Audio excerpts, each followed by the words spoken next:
Item: SCP-783. Level 3/783. Object Class: Keter. Classified: Special Containment Procedures.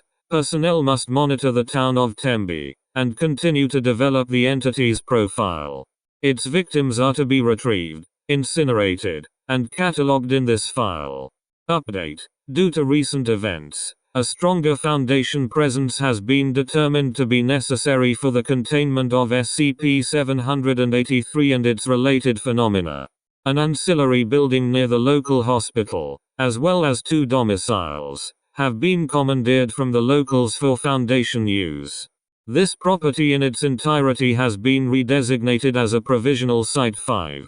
Description: SCP-783 is a hostile entity currently preying upon the residents of Tembe, a rural hamlet in Oxfordshire, England. It has a period of activity lasting roughly 70 days over the fall and winter months, occurring every 12 years. It exclusively attacks those who are alone and indoors after sunset. Buildings housing SCP-783's current target will experience a steady degradation of their structural integrity. Outwardly, this is visible as faults and breaks on the outer facade which lend affected structures an angled or crooked appearance. This anomaly extends to any objects which breach the affected building's exterior, causing immediate and severe deformation that is invariably fatal to living subjects. To date, personnel have yet to prevent an attack or been able to provide any means of assistance to SCP-783's targets. Due to this, as well as SCP-783's effects on recording equipment, little is known regarding SCP-783's exact appearance and the nature of its anomalous attributes. Victims of SCP-783 attack exhibit gross deformations in their body structure as the result of dozens of compound fractures along their long bones and severely displaced vertebrae. These are healed via the rapid generation of excessive cartilage and osseous tissue. Victims display hyperelasticity of their epidermis and musculature to accommodate the extra tissue, with one subject's forearm extending over 2.4 meters. And another having a recorded height of 12.5 meters. The end result of this malformation and elongation are subjects who visually present as being wholly serrated or knurled. Despite the nature of these injuries, most victims are alive after the cessation of an SCP-783 attack, though they often suffer full body paralysis or remain in a persistent vegetative state.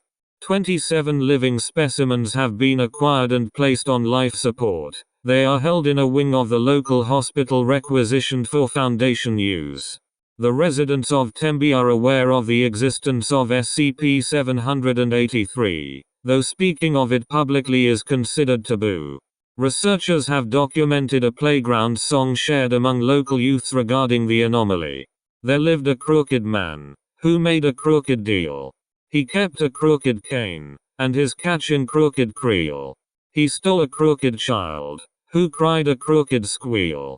And that crooked little man was broken on the wheel. Update: personnel tasked with investigating the recent seismic event were met with resistance from Tembe locals, who crowded around an area in a field to the south of town. After a brief exchange, Agent Collins drew her firearm and discharged a round into the air. The crowd dispersed. Several elongated toes were immediately visible protruding from the freshly exposed earth. A dig team was assembled, and by the following afternoon had unearthed a mass grave, approximately 5 meters across, containing several dozen nude victims of SCP-783. The bodies were well preserved, yet desiccated.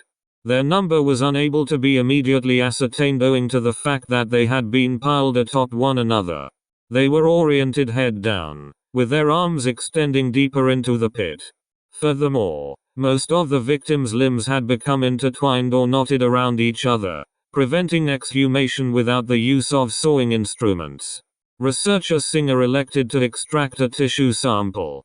During this process, the soil beneath him caved and he tumbled into the pit. The bodies shifted due to his weight. As he struggled to gain footing, The tangle of limbs gave way, and he fell out of sight. Agent Collins promptly commandeered a length of rope and tied it around her waist. She tasked several nearby personnel with reeling her in upon her signal, and entered the pit. Approximately 20 meters worth of rope was drawn beneath the corpses as Agent Collins descended. The line became taut after several minutes. She signaled for extraction, and was recovered safely. Upon debrief, the agent testified to the existence of an anomalous locale, the entrance to which is located beneath the victims' corpses. A temporary leave of absence was granted to Agent Collins.